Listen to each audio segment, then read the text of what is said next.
Hello, welcome to the Comic Book Club. I'm your host, Jamill and with me, as always, is... It's me, Amanda, and it's the morning, and I'm awake. Yay! You know, that almost seems kind of, almost seems like you're pretending, Amanda.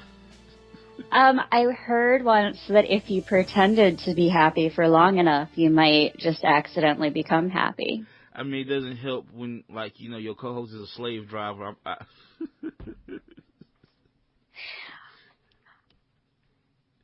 It's not that bad. Okay. I was timing my pause there for the best, comedic timing. Oh shit.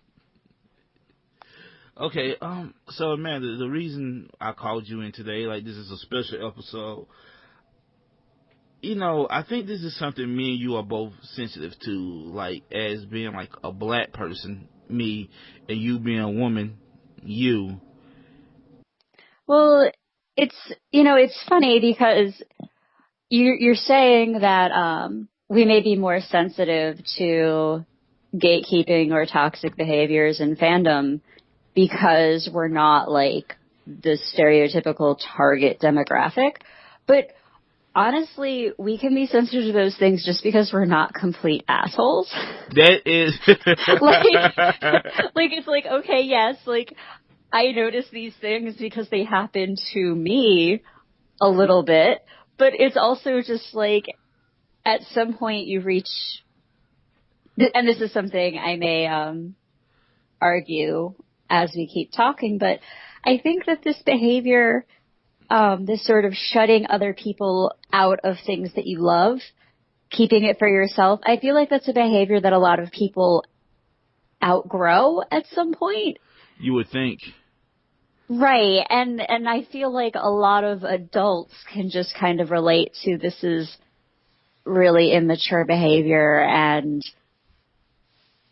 yeah, so it's, part of it is that we're in positions where we've experienced the negative side of this, the negative side of fandom, but part of it's also just that we're a little bit older and we're not complete assholes, and we've been assholes in our past, and we know how that works out. So you definitely don't want to be an asshole at your comic book store, like. So, the reason I wanted to do this so bad, like, this honestly could have waited, but, like, I was listening to last week's episode, right? Mm-hmm. And Amanda, I gotta say, you kind of dipped into it just a bit, but I don't think it's a bad thing. But, like, when I was editing it, right? And, you was talking about the guy that didn't know nothing about comics, trying to explain to people about Miles Morales and just how annoyed you were. But here's the thing. No, I'm not calling you out. Oh, no. That's the thing, is you are allowed to feel annoyed about that. But I didn't say anything to him. I didn't enter that conversation. I just said, okay, great. It's super cool that this guy, who, well, okay, I can, I don't need to justify myself there, but, the point is, all of my coworkers. I didn't want you to justify yourself. Yeah. But no, that's even maybe what I was trying to say a few minutes ago, was that it's totally normal to be defensive about the things you like, but there's no reason to be mean to other people about it. Exactly. All right, show over with. See you guys later. No. Yeah. Sorry, strange guy at my office who thinks that he knows everything about monster movies because he lived in Japan for a year. And sorry to all my coworkers who know that I worked at a comic book store who still ask him questions about comic books instead of me. Sorry, everybody. Well, no. So, from my point of view, right, I think, so, you don't really engage in this, but, like, I belong to a lot of Facebook groups, right, that's strictly just catered to comic fans, right? Okay. And it's some of the most toxic shit you could ever see, but it's also really fun. Now, look, it's nothing nobody would say, like, out loud, right, but, like, when there's like a group of us, Hmm? especially since it's mostly dudes. Let's be real, it's always mostly dudes, right? You know, you rag on people, right, to each other, and I was just like, you know, I think that's okay when you keep it to yourself, like you said. Yeah. But like, look at someone like Ethan Van Sciver, right? Famous artist, but now part of the Communist Gate. He bought a whole bunch of the Asian girl from Rogue One. He sits there and says, you know, it's not about race or women, right? But then he go buy a bunch of those action figures and start cutting off the heads. And it's like, that's a man that's worked. That's a man that was a superstar in this industry, participating in like this toxic behavior. I hate that word toxic, but I don't know what other word. Like, there's some psycho shit, right? Like, how, like this is not about women or race, but I'm gonna take this, you know, Asian character and just chop off her head. Like, that's kind of horrendous. Well, see, I really like the word toxic, because here's the thing, like, it is a free country, and if dude wants to go buy some action figures and disfigure them because he thinks that will make him feel better about how shitty the character was written, that's fine. But the thing is, even if we gave him the benefit of the doubt, I'm not. Right, I don't really either. But if we said, okay, sure, dude, maybe you're not racist and sexist, but doing that seeps out, and other people won't see it that way, and it will hurt them, or it will make them feel like this is fine. And so it's one of those things where it's like, okay, you can feel however you want, but the way you act will impact other people. And you might think your actions are righteous or justified, but if they could be misconstrued, if other people could look at them and go, oh, no, that's like, you know, like this makes me want to go cut her head off in real life, then you got to like draw a line and say, okay, like maybe it's my responsibility to not act that way. So I like the word toxic because it like gives you this image of something spreading out, because it's not just about the individual doing it. Well, okay, you convinced me. I mean, like, look, they, you know, let's run down some famous, like versions of this, right? There's, you know, they ran that poor girl off what, Instagram and Twitter, I believe. There's the whole Rick and Morty thing with the Szechuan sauce. Every conversation about fucking The Last Jedi at this point is just terrible. And like, here's the thing: when you put that type of toxicity out, it makes everything toxic. So you can never have like a normal conversation about your dislikes about The Last Jedi if you had legitimate dislikes, right? Because then the people who love it, because of all this toxicity from the other side, lumps you in with those people, and that's very much a case, and that's very much a symptom of, you know, assholes. You know, assholes. You know, they hate the movie. They dislike the movie for like maybe the wrong reason, right? I've came across this. You know, you know, we talked about that. Well, I wish Luke did something. You know what I'm saying? A little more than just be a ghost. Yeah. But you know, I don't hate the movie. I think the movie is alright. But you know, you can say that, right? Same thing with the Rose character. I think that character is unnecessary and not well written.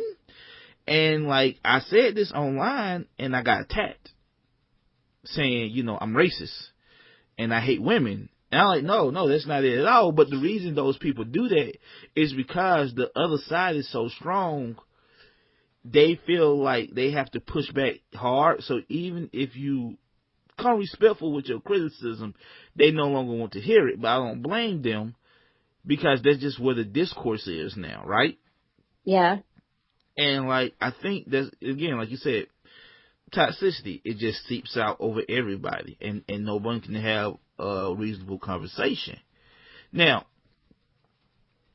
just from your experience, what have you experienced for yourself? Like, what type of like gatekeeping type stuff have you experienced? So I think that and this is interesting because the fact that there is an offset sometimes for women, I think is a reason why I haven't talked about this that much. When I was at the outhouse, they did ask me about if I wanted to write an article or two about this, and I was like, you know what? I mean, if you don't want to talk about it, that's no, fine. no, I do. It's but there's a little bit of nuance, which is, you know, I'm a woman. I'm also I'm like a comic book 9. Like, in the general population, I'm like an average looking woman, but in women who appear in comic book stores, I'm pretty hot. Which means that, look at you. What it means is that, okay, I walk in and the guy working at the store or the vendor at the booth or whatever is like, oh, she doesn't know anything about comic books. Or like, oh, are you buying this for your boyfriend or something? And if you answer the right way as a younger, attractive-ish woman, they will just give you shit for free. So Yo, I'm glad you said something about that. So it's like, I'm sitting there, I was looking at, like a pile of 20 trades of the Lone Wolf and Cub run from like the 80s. And I was like, oh, I've heard of this, but I don't know if I really want to buy all of them. Like, maybe I won't like them. And the guy was like, oh, I'll give them all to you for like $5. I was like, great. And it was fully because he was like, oh, she doesn't really know comics. Maybe this will get her into comics. She's kind of cute. Maybe she'll like stick around and talk to me. So there's kind of like for shame. Right. So I hate that a lot of conversations about sexism don't really go into this nuance of it can work out in your favor. Right. And it's like, as long as we get the bad side of it, I'm like not that upset about taking the good side of it too. So I'm going to say that most of the gatekeeping that I got was just people assuming that I didn't really know much about comic books. But they would talk down to me, but then still be willing to you should read this and you should read that. And people loved to give you recommendations and just start handing you books, right? Right. So I could play it that way. I mean, I got a little bit of sexual harassment too, but I feel like... Oh, no. I'm sorry. Yeah, but I feel like that's kind of a separate issue from gatekeeping. I feel like that's just like when you leave a bunch of horny nerds alone long enough thing. Because I engage in other hobbies where there is a huge gatekeeping problem, and there's also a sexual harassment problem. And again, those are kind of those are things that you kind of address separately. Although maybe we shouldn't. So now that you said this, now that you're a comic book 9, I gotta say, maybe in a weird way, maybe we're not even the right people to even talk about this in a weird way. I mean, we are, because we're doing this show. But look, I think we're fairly cool people outside of our interests. You know what I'm saying? Like, if you just met me on the street, you would know, I read comic books, or that I even do a podcast. Probably the same with you. For us, how can I say this? We don't have to deal with the motherfuckers if we really don't want to, right? Yeah, no, you're right. We do have... there's nothing about my Twitter account that's going to make Comicsgate come after me. Yeah, you know what I'm saying? We don't have to... I mean, just general, we don't have to deal with the nerd masses if we don't want to. We're well informed, right? We don't feel the need to have comic book friends, per se. I have comic book friends. Hell, you're my comic book friend, right? So, there's, for us, there's a bit of escapism, but, we... How can I say this? We have gatekeeping privilege. In a weird way. Like, we're not, okay, because we recorded the show yesterday, we're not the girl from I Kill Giants, right? We're not that girl. And there's nothing wrong with that girl, but we're not that. We can kind of move in and out when we want to. Now, with that being said, of course we experience it. I've experienced most of mine online. Because of, I've read tons of comments, right? I've read thousands of comments, right? Yeah. And to some people, that's not enough. And then that's a real thing to come across, because I'm just like, I've only been reading comments semi-regularly since I was like 15 or 16, right? And there's some people who say, well, that's not long enough. And this has nothing to do with race, right? This has nothing to do with race. They're like, well, that's not long enough. Like, what the shit? That's damn near 20 years at this point. You know what I'm saying? Like, on and off. And like, I've read giant runs and stuff. I don't buy monthly, like, where you're not reading it right. Like how am I supposed to read it?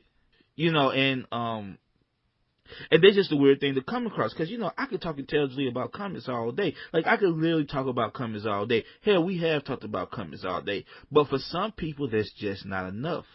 Well, and it's funny because it's like when people are abrasive like that and they're trying to like keep you out, it's like, dude, like, don't you want friends to talk about comics with? Don't you want other people to buy comics so that the industry doesn't go out of business? It's very self-defeating in a way that, like that's why it's like, it's okay for them to sit there and feel like they're the best comic book fan. But if they start telling other people that they're doing comics wrong, they're just going to kill comics. Exactly. And it's the goal that seems so frustrating. Gosh, it's so hard to listen and watch people do that and be like, oh my gosh, like, you're doing this to yourself. Please let me help. And like, there's like this, and I'm gonna tell you something there. My gatekeeping is actually done by other black nerds, which is actually a weird thing to go through. And I like to call it like the snowflake mentality, as in, like, since they've been reading comics since they was like 5, and like they were probably the only person in their hood reading it. So anybody that's not them, that's been reading since 5 or 6, or can quote what issue is this, they feel like they're superior. Then, you know what I'm saying? Oh, you're not a real comic book fan. You're just a black dude that came late. And I'm like I'm a real black comic book fan. I've been doing this like the white people. That's more or less that's not exactly what they say, but that's more or less the condensation of it. You know what I'm saying? That's basically what they're saying. Like I read comic books like a white person. Women do that to each other too. Because we get used to being like the only girl. And if you do get a level of acceptance as like the one girl, when the one girl shows up, you're like, shit, I haven't practiced being like the other girl. Like, I don't know what to do here. I don't know how to talk to her about stuff. And even then you'll see it becomes like you'll start having a conversation and it can quickly become like, oh, well, have you read this? Have you read this? Have you read this? Have you read this? And there's like this super fine line between recommending stuff to each other and like testing each other for like who's somehow better. There's such a fine line between it being like normal conversation and it being like ridiculous. Go ahead. No, I kind of jumped in there because what you were saying made so much sense. Keep going. Well, I belong to a group called Marvel. Like, Amanda, I'm actually gonna put you in this group. I know you'll do Facebook a lot, but I want to put you in this group. I don't want you to say nothing. I just want you to look around. Okay. So I belong in this group, and we're all friends. It's called Marvel versus DC, and it's basically, when the group first started out, it was basically just a bunch of black dudes getting together. Like, oh, we found each other. You know what I'm saying? We found each other. So, but like, the whole thing is, it's literally a group built on who would win, the Hulk or Superman. And like, they have, and like, this can be the beauty and the bad of it, right? So like people do these matchups, right? And these dudes with this incredible wealth of knowledge would just run down what this character did with this character and what that character did to this character. So therefore, if this character could do this to this, it's almost like an equation, right? It's almost like an equation on how, like, Night Thrasher can beat Batman somehow. Right, right. You know, and like, when I first got in there and I was one of the first people in there, even though I read all this stuff, I've never looked at comics that way. Right, you know what I'm saying? My brain doesn't go to like, oh, well, this power level is more stronger than this power level, right?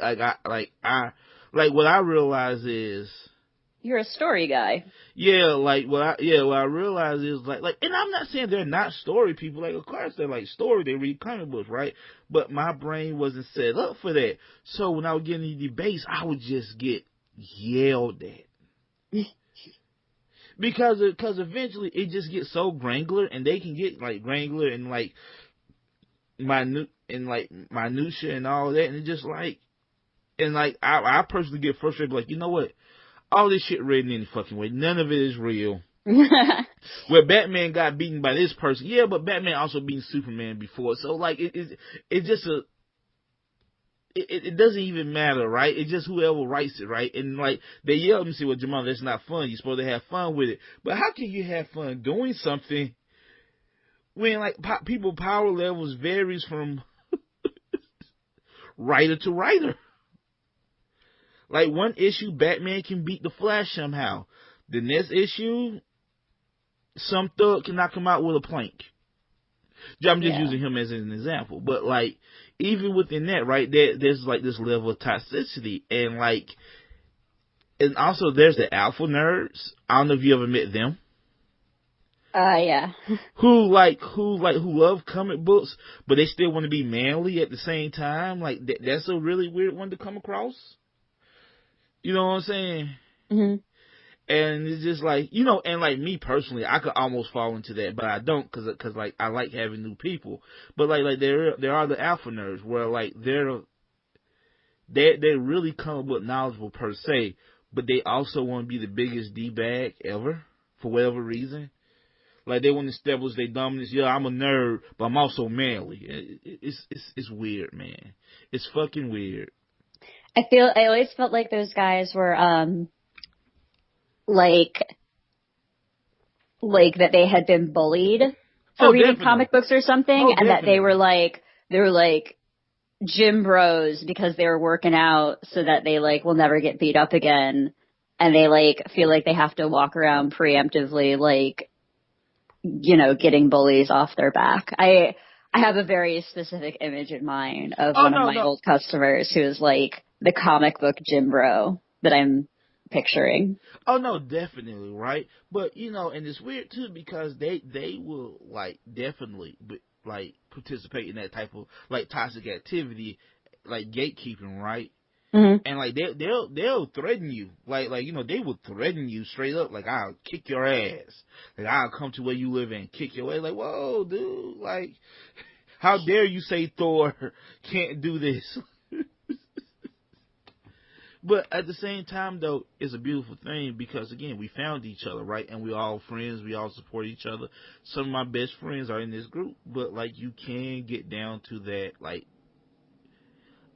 and, like, this is where I'm going with this. This is what I believe. Honestly, all fandom is toxic, and I think there's no way around it.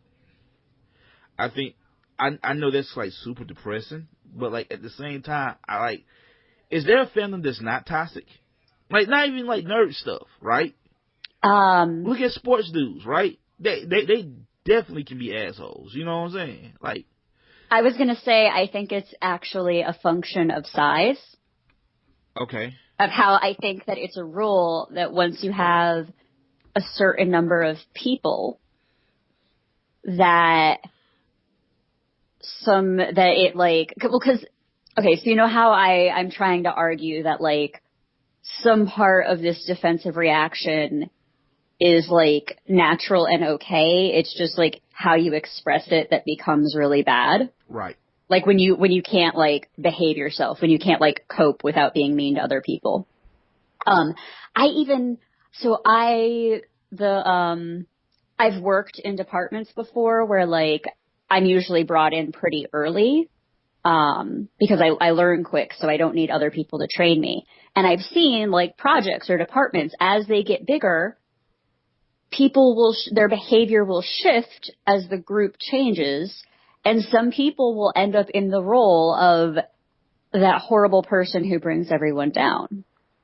And in my city is building up like a swing dance scene. And, as we get more regular dancers, I can see like people's roles shifting. And they're becoming like that person who's going to be horrible. I think it's a function of like how many people you're interacting with. Right. So something like Star Wars, you know, and it's like, just from my sphere, right, it's really weird to like counter this, because like all the shit we kind of love is like wholesome, and not wholesome per se, but everything we love has a positive message. Right, it's teaching us to not be terrible. And like it has the exact opposite effect. Yeah. Like it had, like, you know, like Star Wars, right? Star Wars might be the most terrible fandom on the planet, right? Because like at this point they're never happy. Like, you know, Star Wars fandom is so terrible, it made George Lucas almost look right about the prequels. And I'm not okay with that. You know what I'm saying? I'm just not okay with the prequels ever, because George Lucas ever being right about the prequels. Like, I'm not okay with that. But when people hate The Last Jedi so much, right? And the reason we keep using Star Wars is because he's like the big example. When people hate The Last Jedi so much and they say the prequels are better, we have an issue. Another example of this I can think of is like older comic book movies, right? Mm-hmm. Like all of a sudden, all the Tobey Maguire movies are bad. Like that's a weird one now. Have you seen this one? No, I still have like multiple friends who insist that Spider-Man 2 with Tobey Maguire is still like the best movie ever made. Well, I might be one of those friends, actually. Well, not the best movie ever made, definitely the best Spider-Man movie. No, I've got a friend who's like Terrence Malick, Tree of Life, and then like There Will Be Blood, and then number 3 is like Spider-Man 2. You know, I teared up during that movie when I seen it. When he stops the train, they carry him like over the crowd like Jesus. Yeah. I teared up like a baby. Like I was not expecting it. I was not. Okay, but you know some people who are insisting that the Tobey Maguire movies were not good. Well, like what happens is, fandom also can have a short memory, right? So now that we're getting all these great movies, right, all of a sudden everything from the past is terrible. Like, you know, all of a sudden every X-Men movie ever made has been terrible. But it's about 50-50, right? Like it's about 50-50 in good, you know, terrible ratio, right? And it's like, and you talk about those movies, you'll get yelled at. Like it's this thing. You know. Okay, so I'm trying to think of other factors, because obviously, like at some level, I'm a scientist here, so I'm trying to figure out what's going on. And I kind of want to compare Star Wars to Star Trek for a minute. Okay. Because my experience in Star Trek fandom is that it's not quite as toxic or abrasive. You know what? You're right, though. You are absolutely right. And now, I think the crucial thing there is that up until very recently, the available material was static and smaller than Star Wars. You think so? You think so? Well, I know there's a lot of like the novels and stuff like that, and then they came and they made the movies, and then almost every argument I see among Star Trek fans is like, is the newest thing they did acceptable to add to the canon? And then once we get like a year or two past one of the movies, or once, you know, Discovery was out for a year, people calm down and like stop fighting over it. Have you seen Discovery yet, by the way? I have. How is it? this is gonna echo exactly what I just said. I really enjoyed watching it. It didn't feel really, really Star Trek-y to me. There were a few episodes where I was like, yes, this feels like a Star Trek episode. So I think once I get like a little more distance from it and let like my brain integrate it into my idea of Star Trek, I'll be a lot happier with it. So, but it's a lot like the movies where it's like, oh, this is a really awesome Star Trek themed movie, but it's somehow missing like the real essence of Star Trek. Well, I haven't watched it yet, and the reason I haven't watched it, and I was planning on to, was I seen a scene where someone said "fuck," and it really upset me.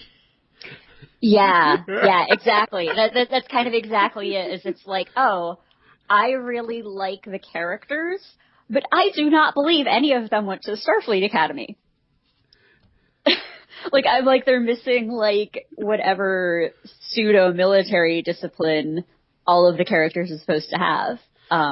So let me ask you a question, right? The reason I brought that up and the reason I want you to talk about it, right? By us like not feeling that way, are we being toxic? Are we by us feeling that the new Star Trek thing is not quite Star Trek?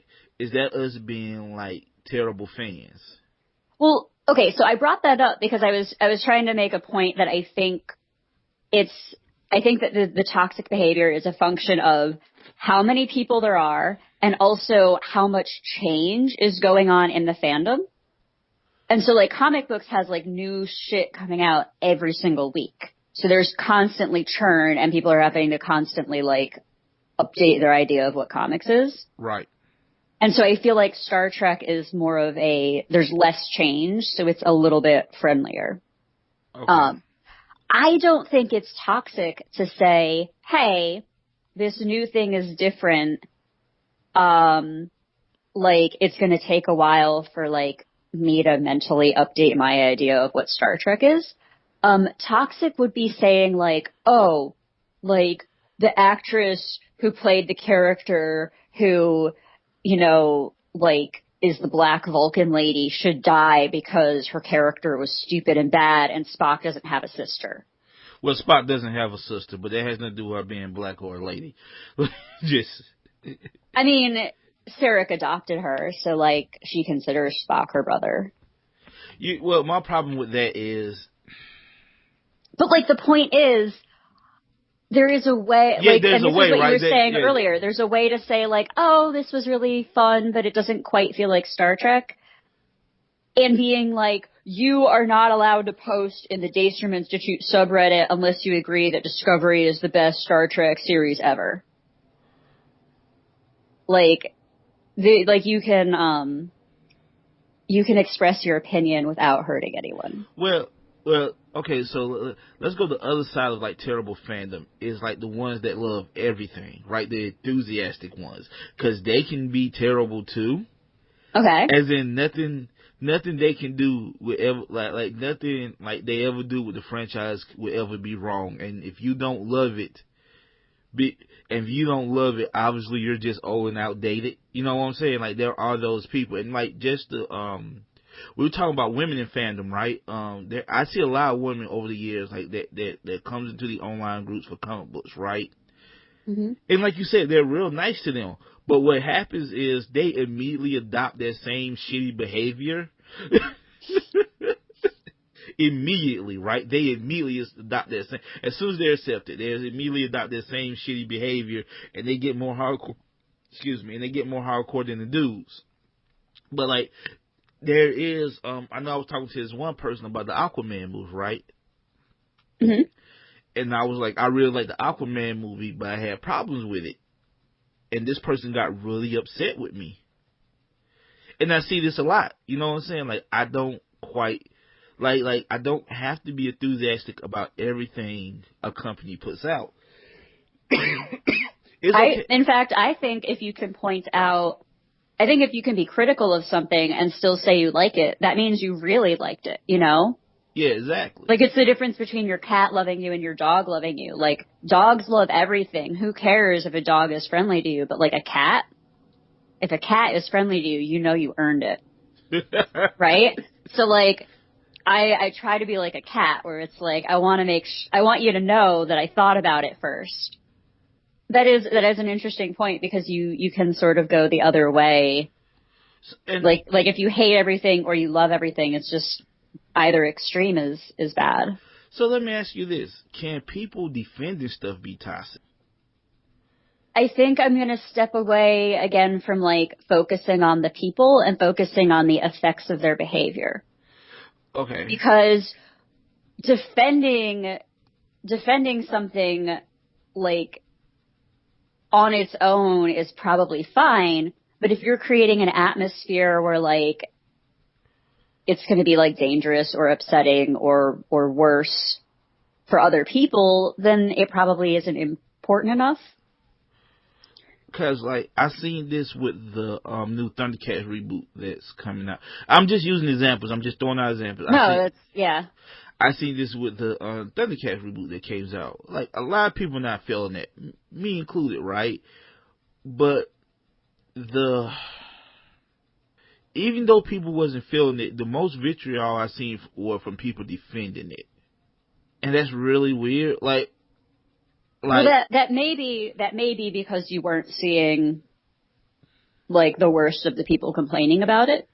Oh, but you know what? You might be right, but I also try to seek that out. Yeah.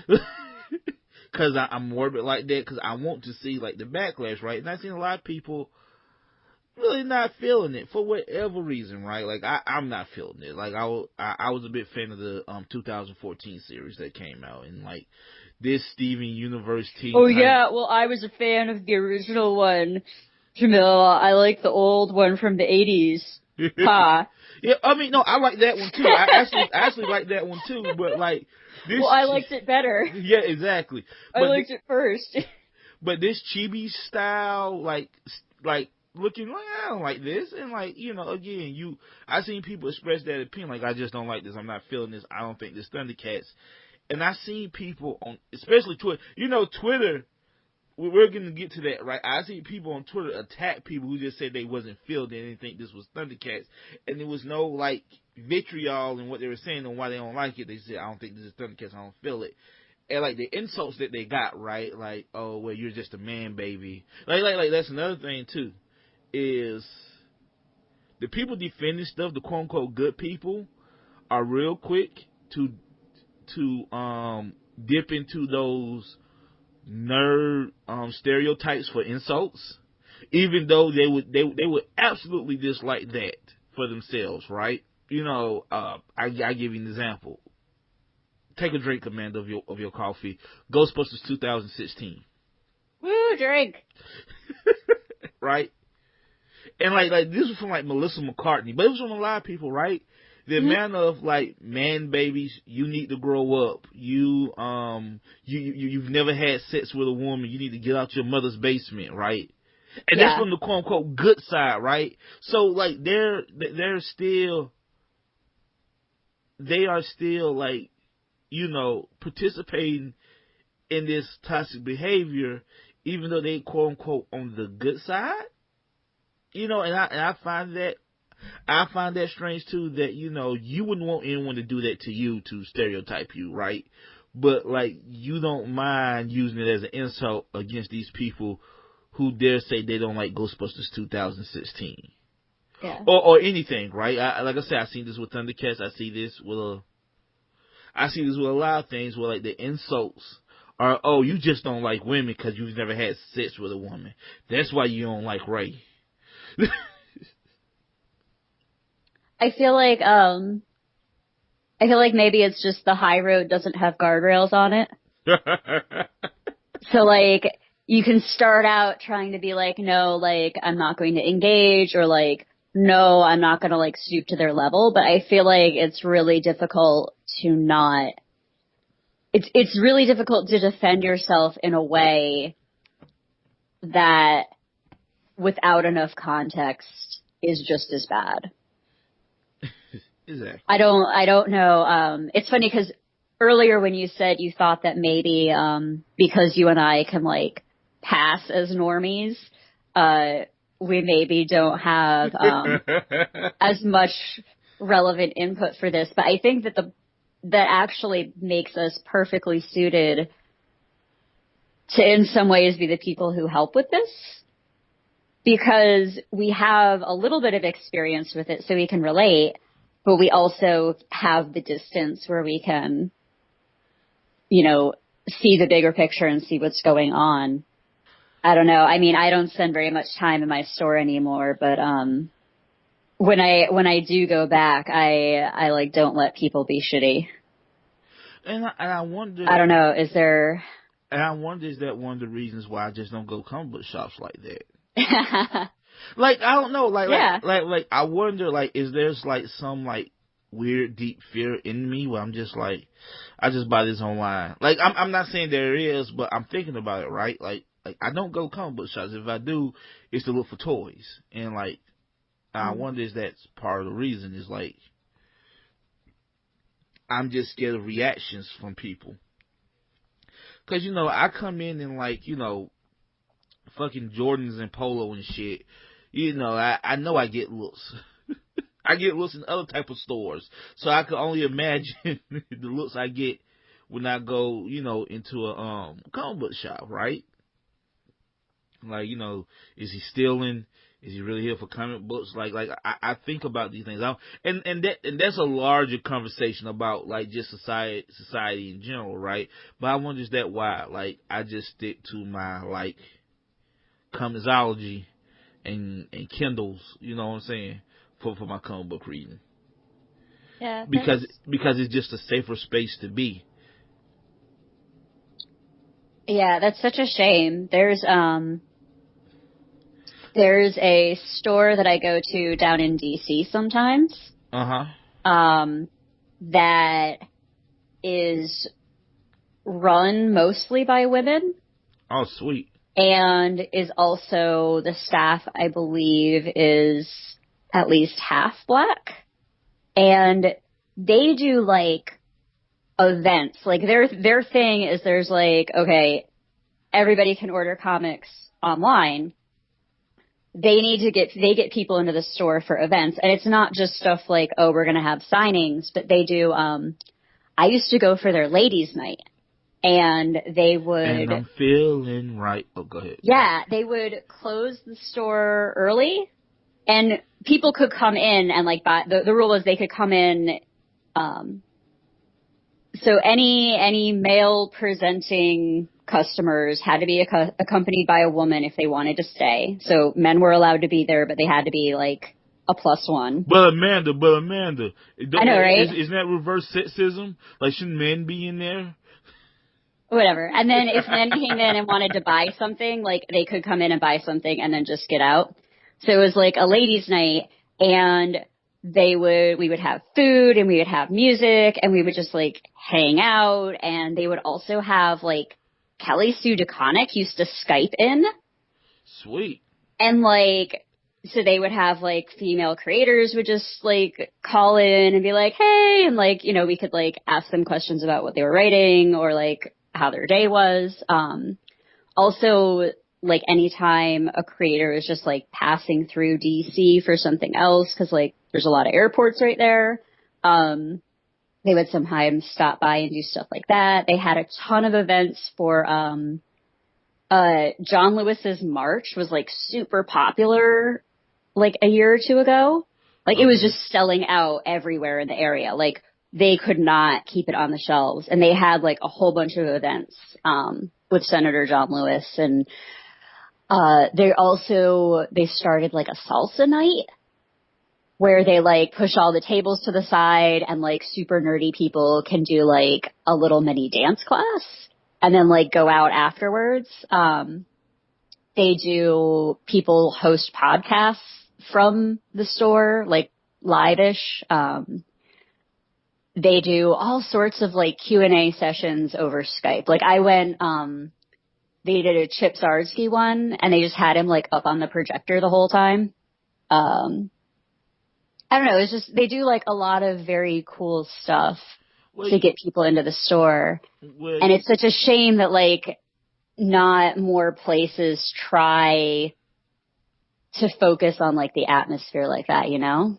Well, I was, this actually brings up a conversation we had before about, like, women and minorities in comics, right? Where it's like there's not a lot and there should be more, but the comic companies don't do enough to maybe cater to those. Mm-hmm. I think. And they're having to do all this work on their own. Yes, exactly. And I think. Like they're getting all those people into the store and then they're like, I want to buy something. And they're like, well, we can recommend this image book and nothing else. Well, like, and I think that's the problem with comic books in general and that fandom is, imagine if every comic book store was that welcoming, but they're not. Because it's ran by a bunch of dudes, a bunch of hardcore nerds that could care less about you. Shut up and buy. Yeah. So, but just imagine like all that effort that those ladies, you know what I'm saying, put into it, right? Imagine if every comic book store gave that much effort to their customer base. And not just the guys who buy magic cards, but the entire customer base. Yes, exactly. That's what I'm saying. Like, yeah, the magic cards and who comes in for the new Wolverine issue every week or every month. You know what I'm saying? Just like, imagine if you, like, when you get little kids, like, hey, little kid, hey, little girl, hey, grown woman, like, hey, black guy. Like, I don't know. Like, there's way, like, it doesn't have to be, like, gender or race specific, right? But just imagine someone put some effort into this, right? But, like, again, it's gatekeeping, even amongst the, like, I feel like this is gatekeeping even amongst, like, the comic book owners. I mean, the comic book stores owners, right? Yeah. And that's why it's bad. But then they complain about, diversity doesn't work and, no one's really buying comics and blah, blah, blah. Well, what the fuck are you doing to really help with that? Like, maybe diversity will work if you, pushed it. I mean, like, having a store like that as an example, does make me feel really good that there's, like, that there are ways to help. Because I don't, like, it's helpful to talk through this phenomenon and try to figure out, like, what causes this and, like, what's going on and, like, but I feel like the whole point is to try and figure out how to cope with it better. And I'm like, okay, so I don't work at a store anymore. So I'm not really going to be like the person who's running comic book events. I'm like, what other stuff can I do besides just like not engaging in any of this drama? I don't know. Do you think it's ever worth You wanted to talk a little bit more about Twitter specifically. Well, I think Twitter has made this worse. Well, and that's because Twitter is the maximum amount of people with the fastest amount of turnover and new content. And response time, like your first thought. You can just type out your first thought, right? And like, look, this is what I want to say, right? We all have shitty thoughts. I'm not here to judge you for having shitty thoughts about anything, wherever it may be, right? Right. So I'm not judging you on that. But a person, what you try to do is, after your first gut reaction, is to try to sit there and internalize it, right? And think about it for maybe half a second.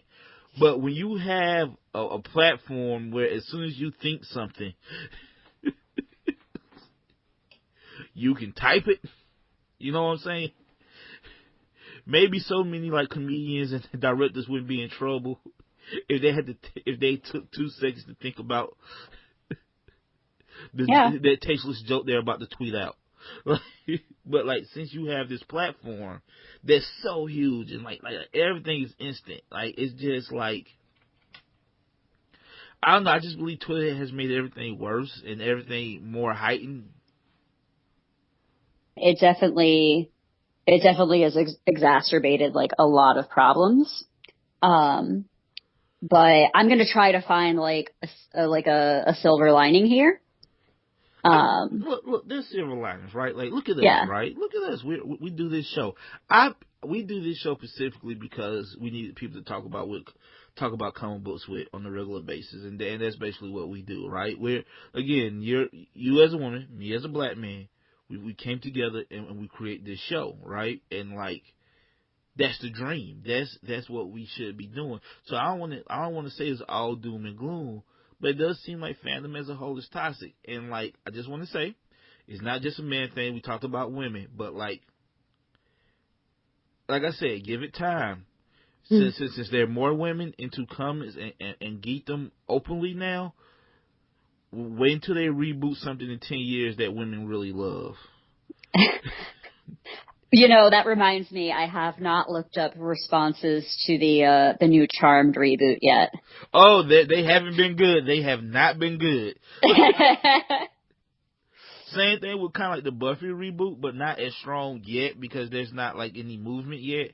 But the Charm reboot, that has been like received like not that well by that fandom. And like honestly, they're all supposed to be sisters, but I think they're all like different races, which is weird. You know what I'm saying? I think, but again, whatever. It's not. Look, I always talk about this about ham-fisted attempts are still good, right? So, so it's a ham-fisted attempt at diversity, but it's weird because like so they all gonna be adopted, but no. The response to Charm hasn't been that well received. But we'll see. But we will see. Like once is it out yet? Yeah, it supposedly started like a month or so ago. Well, I haven't heard nothing recently. I know before when they announced it, there was some pushback. Yeah. Yeah, I'll have to check that out then. But yeah, I guess we should touch on this too. The idea of the fake geek person. Yes, that somehow you can be playing a long con, pretending to be a geek to get attention. Yeah. And that this is a viable strategy. Now, look, I've seen some of this, right? Like, you know, you see girls that maybe cosplay, that maybe don't know the character that he's cosplaying as. But my argument always been, so? Like, it's not many, right? But the ones that there is, right? The ones that they are, right? I think, I don't want to say Olivia Munn, but like Olivia Munn strikes me as one of those people, right? That might use her attractiveness and like her geek cred to further her career. But my thing is so what? Just enjoy the titties? I don't know, but like, you get what I'm saying? You well, and it's also, I feel like there's also the slight implication that there's some sort of organized conspiracy. Yes. That women sit around on Tumblr and share tips for how to pretend to be a geek so that you can like, I don't know, like extort attention bucks from men. I don't even know what you're supposed to gain by portraying yourself this way. So it's I think it's more of I have an example from a completely different area. Okay. I think it's just that sometimes when people get into a new hobby, they jump in like really, really fast. Full force, just full right. force all the way in. Give it all to me in my face as quick as possible. Yeah.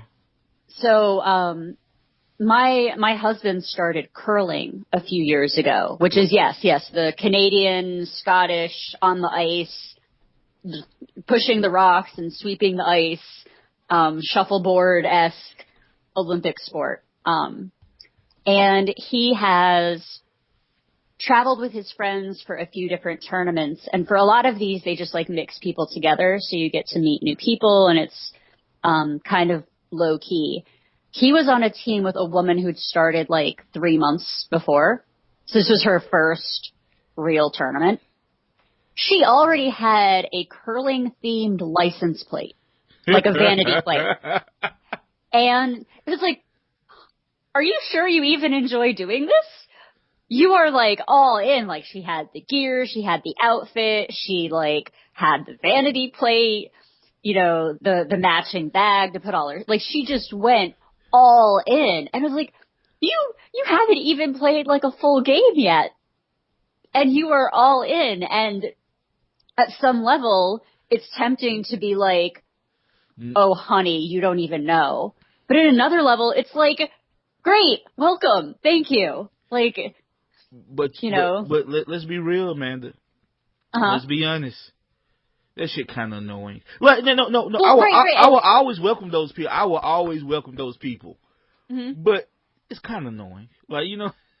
Well, it's kind of annoying because it's like he's sitting there and he's like, wow, he's like, I've wanted those shoes for like a while now, but I didn't think it was worth paying for them. And now, you know, this casual, you know, player shows up and she just bought all this stuff and thinks that makes her great. And she's like so into this and she's the best curling person ever. And I'm like, that's describing a lot of motive where there's only blind enthusiasm. And that's the thing is she wasn't like she wasn't looking for status. She wasn't looking to somehow profit off of appearing to be the best curling fan ever. It was just stupid blind enthusiasm. And maybe even a joke. Like, I bet her mom got her that vanity plate as a joke, you know?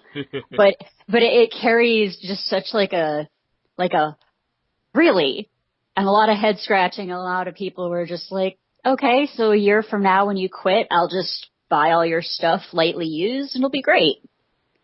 So I think that is actually what I've come to imagine when people say like the fake geek girl is I'm imagining someone who's just like their demonstrative enthusiasm is not matched by their knowledge of the subject. Right. And they're like way more excited about it. And it's not even like an absolute level of knowledge. It's just like, wow, like I've been reading comic books for like 10 years and you're like way, way more excited about it than I am. That seems a little weird. Well, and like, you know, and like this is like a phenomenon I think that is like is like a woman thing, and not in a bad way, but like women tend to be enthusiastic about stuff, which is great. You know what I'm saying? And dudes. Well, I think that's because men are socialized to not have that level of enthusiasm. Yeah. So I think part of it is jealousy. Is that dudes are like, wow. You love this thing that you haven't even been following as long as me. You are allowed to be more excited about it in a visible way than I am. I think it's jealousy. I think dudes are like, I wish that I could wear like a sexy Captain America costume and run around, but I have to pretend that I'm too cool even for this thing that I love. And you get to show up after reading comic books for like a year and do whatever you want. That's not fair. My favorite one, besides the fake gamer girl, is I used to get beat up and picked on for liking this stuff when I was a kid, and everybody loved it. Fuck them. Like that's another good one that I love. That's one of my favorite records to hear. Yeah. You know what I'm saying? Like, oh, we're on this, huh? Okay. And to some extent, that is true, right? That absolutely is true. This stuff is way more accepted now than it was before. My argument is, and my argument always has been, is don't look at it as now they love it. Be happy that they love it now. Now all of a sudden you're the cool person, right? You're the semi-cool person because you know about this stuff intimately. Except that's the thing, is that usually they don't become cooler. Right? It's like you're sitting there at work and you're like, wow, I've been reading Miles Morales comics for like 10 years and I worked at a freaking comic book store and everybody knows this about me, except they're going to ask this asshole who half sat through a movie and half babysat his baby what he thinks about this. I'm like, okay, great. Amanda, you're not a man. So there you go. Because let's be real, that's part of it. But I'm talking about the geek dudes, though. I'm talking about the dudes that people will listen to. Because as you know, as a woman, sometimes people don't listen to you or ask you questions that they should. Because for some reason, men carry for whatever reason, in people's minds, more authority. So I'm talking about the geek dudes, right? I'm Okay. I'm legitimately talking about the geek dudes that feel this way, that they got beat up and picked on, right? Mm-hmm. You instead of being bitter about it, you can parlay that into like acceptance. And if you can't, maybe there's more issues with you than just like, you liking comic books. Maybe you're just an unpleasant person. Maybe you got picked on for a reason, and it wasn't because you like comic books. Ooh, sick burn. Yeah, I mean, fell off the high road. But like, instead of being angry about it, just like, like shit. I went through that. Mm-hmm. I went through that shit when I was younger. It was like, oh, I like comic books and sci-fi, and like with me, it was like an added thing of race. Of like, oh, nigga, you like that white shit. Which is like, and I still have friends like that. I still have friends to this day that be like, the Avengers and shit is for white people, and that's like really weird to me. So I had to like this added thing of not just being a nerd of a geek, but like this racial thing added to it, right? Where like they felt like this stuff was only for white people. And now that we're older, I don't look back on that with bitterness, right? I don't like, you feel me? Yeah. Like, I don't look at it as like, as like, oh, well, this and that, and I'm moping. Like, it's a good thing there's people into this, because what those kids spoke of was it. They spoke out of ignorance, right? They didn't understand it, but now they do, and that's what we want. We want understanding. We don't want, you know what I'm saying? I don't want this walled garden per se of just us against them.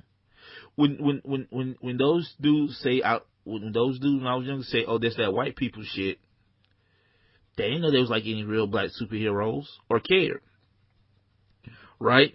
But now we all in our 30s, they think it's the coolest shit in the world, because they were speaking of ignorance, and like that's part of gatekeeping. When you have that type of gatekeeping, it stops people from gaining knowledge. Mm. So like, so instead of being an asshole, be more open. So the future generation kids won't have to go through that shit that you went through. Do you think it'll take a whole generation?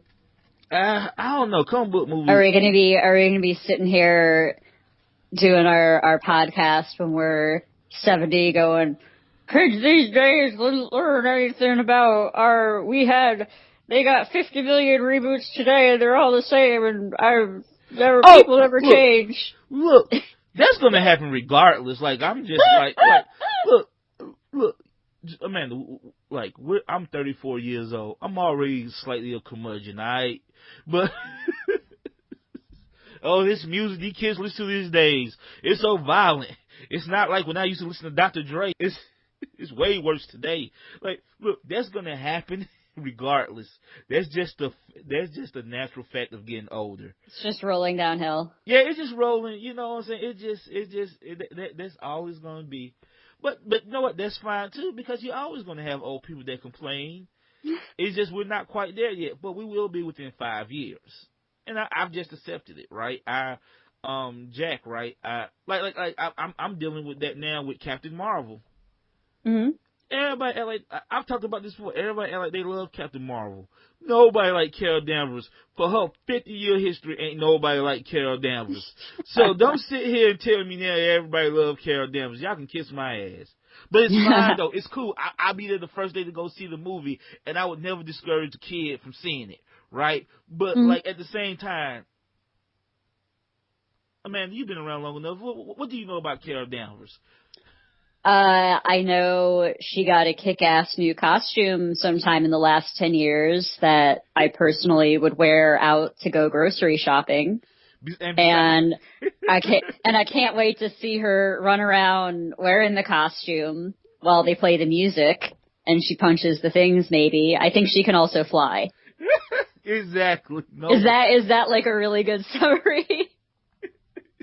Look, Carol Danvers has, in her lifetime, we're just going to tell, Carol Danvers has been raped, had a baby, lost a baby, had like 5 different names, joined the X-Men even though she wasn't a mutant, been an alcoholic, being the leader of a Shields team, and that's all before she became Captain Marvel with the Kelly Deuce iconic reboot of her. Well, great. And now she's going to go grocery shopping in that costume, apparently. But my point being is, right, like, I can recognize that maybe I seen this with Black Panther too, where, like, maybe some of the hype is a little manufactured. Mm-hmm. I don't know. It's a really great costume. I look, I love that. Look, even though I really do like the bathing suit with the sash, with the thigh high boots. I do love the new costume. I'm not gonna lie. They're both great. Really, you like the bathing suit outfit? I wasn't expecting that from you. I like it. I just wouldn't. That's not really a grocery store outfit. That's more of like a night out outfit. Because the argument was, that our outfit is sexy. So you know me, like, yeah, maybe, but it looks cool. Like, there's this cover. Brian Reed did like a run with her, like a 50-issue run that I really liked, maybe like 12 years ago, right? And there's a cover of her in that costume, and it's just her like floating, and it's like she looks badass, like she looks sexy and badass at the same time. Mm-hmm. With that being said, the new costume is fucking awesome. Like, I'm buying the action figure just for the costume. I don't even know what I'm gonna do with I take pictures with my action figure. I don't know what I'm gonna do with that character in my pictures. But that costume was so damn cool that I can't wait to own it. You said the costume. Yeah. But even though just like Black Panther, I feel like some of the hype for Black Panther was manufactured until it wasn't. If that make any sense, you know what I'm saying? If that make any sense, like, you know what I'm saying? Disney, like, started that hype train, and I'm like, okay, this is not real. But then it became real, right? The marketing worked basically, right? Because all of a sudden they were sending black kids to go see the movie. You don't do this with any other movie. Yeah. Wait, you're right. Isn't that kind of racist that, like, black kids only get to go see Black Panther for free? and all these viral videos, like, showing kids dancing happy to go see the movie. I was like, oh, get the fuck out of here. Like, that's just the cynical me talking. But, like, it worked, right? Because eventually that caught on for real, and, like, it rolled into this thing that became, like, this cultural phenomenon. And I feel like that's kind of what they're trying to do with Captain Marvel. But, like, I don't think Captain Marvel world and, like, her universe is as strong as T'Challa's. But, yeah, like, look, back to what I was saying, though. Like, we're always going to have that. We're always going to be old. We're going to get curmudgeonly. Look how you feel about the Miles Morales thing, right? You've been reading Miles Morales for, like, 10 years or something, right? Mm-hmm. And this dude didn't know that, but he's all hyped about it. He's just like, fucking noob. It happens. As you get older, that's going to happen. Honestly, that guy thinks that he knows everything about everything, not just comic books. Yeah. So it was a little easier to let it go, but... Like, I know for a fact, Jack, who's been reading X-Men since the 70s, right? Uh-huh. It's just like, I don't understand the big deal about Wolverine. Cause like he read it when like Wolverine was just a supporting character, not this omnipresent thing that you couldn't escape for like years. When he was just a short Canadian lumberjack or something. Yeah, right. But you know, so like it happens to all of us. So I want to make that clear. Negative thoughts, being a curmudgeon, that's okay. It's just how you deal with that shit. And like I said before, if you don't want the next generation picked on, you gotta be more open to people in it. You have to encourage it. Even though they didn't like it when they was younger, you got a wedgie because you like comic books, or like the cool girl didn't talk to you because you like comic books. That shit was 30 years ago. You gotta let that shit go. You got. What about the kids, Amanda? You have to think of the kids. I try not to. Children are horrible, but I understand what you're saying. I mean, look, I tell you like this. My son goes to a predominantly black school, and he has a way easier time talking about this stuff than I ever did. So, like, these movies are working. So yeah, I no what I think that's it. I think we talked about it all. Is there anything else you want to bring up about toxic fandom and gatekeeping, Amanda? No, I'm trying to keep in mind this idea of thinking about like how my bad thoughts become actions that can impact others. And I'm also remembering that I was recently at it was actually a sexual harassment workshop for the dance community, talking about how to make sure that dancing was safe. And really the overriding theme of that whole day of workshops was, if you think it's awkward to bring something up as soon as you see it happening, it's like way more awkward to let it grow into something horrible. So like it's, just this thought of like when you see somebody and they're being like an awful dick, maybe like taking a step back and being like, hey, are you having a shitty day? 'Cause you're being kind of mean right now. And you don't have to, like, personally, in cases like that, yeah, you don't have to, people say, well, what can you do? Well, no, you don't have to be be an asshole, be like, hey, you're being a dick. And that usually works too. Like, yeah, if you dude, like, why are you being like this right now? Like, if you don't want to pull no one to the side and speechify, because I find that doesn't work. That just grows and makes them more angry. just call them out right now. Hey, you're being a dick right now. Chill out. Yeah. And that works. You're right. Say something as soon as it happens. Just right, because it's way more like, and I mean, like in the context of the workshops we were talking about, it was specifically like, hey, like you might think it's awkward to go up to like a man or a woman and be like, hey, you were kind of groping somebody during that last dance. That's not really cool. And have them be like, oh no, actually that's like my husband. And be like, oh my gosh, I'm so embarrassed, whatever. Like that's like that level of embarrassment is nothing compared to finding out that, someone got raped later that night.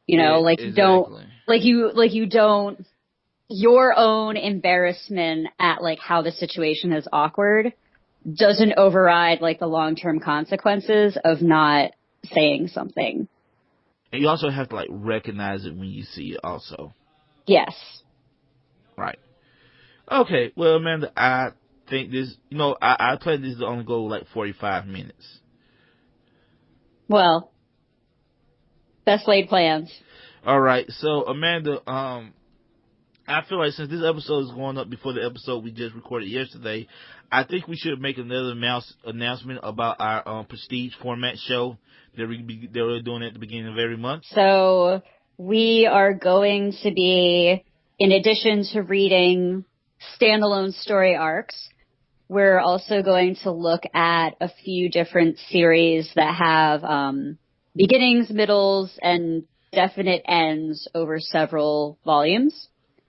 And we're going to start by looking at Sandman. So in 3 or 4 episodes, we're going to cover all of Sandman, and we'll be checking in probably the first week of every month see. Yeah. It's 10 volumes. It's 9 normal volumes. Then he came back and did a special like a special volume like with the Overture prequel. Yeah, with J.H. Williams. And I figured since it's written by Neil Gaiman, we just clump it together. So at the beginning of February, we'll do the first 3. Then we'll do 4 in March, and we'll finish it off in April with the last 3 volumes. Okay. That's 10, right? Yes. Okay. I'm sorry. And they get a little bit longer as you go along. So if as you're reading to prep for the first one, I might recommend doing 4 volumes for the first month, and then 3 and 3. 3 and 3. Okay, well. Yeah, because they get much longer. Okay, I guess we're changing it then. I guess we're doing 4 for the first. Like, we want to give everybody enough time to read it. So that's why I say once a month. That gives people enough time to get it. And like, if they don't have it, let's see something right quick. This is Sandman. In case you want to do it for single issues, that would be the first. Hold on. Oh, it's gonna be a big number. Oh yeah. That's why I try to do it by volumes. But I know everybody doesn't read in like. I mean, honestly, Sandman was coming out in single issues in the 90s. I haven't seen a single issue of Sandman like ever in my life. And I mean, like, it's been, like, you can get the entire series in, like, one massive omnibus. So we might actually run into the issue where you might have your volumes collected different, like I have literally 10 books, but I think that if you were to go out to the store right now and buy it, you would probably get, like, 4 or 5 or 2. Okay, so this is what we're doing. You said the first 4, right? The first 4 volumes. Yeah. There's episode. There's issues 1 through 28. Okay. So the first 28 issues. Yes. That goes through the end of Season of Mist. Yes. Which is the one with Lucifer. Cool. So get excited. Okay. I'm already saying I'm looking forward to this. And as far as what we're reading next time, which will be in a couple of weeks, I believe, or 3 weeks from now, 3 to 4 weeks from now, I Kill Giants, and after that, Ghostbusters 101. Drink. Oh boy, I can't wait. Because you know what? That's actually one I haven't read yet, like that I own that I haven't read yet. So this actually gives me an excuse to read it. Well, sounds good to me. All right. Well, Amanda, thank you again. Thank you. All right. I'm Jamill Payne. I'm Amanda Comey. And we are out. Don't be a dick.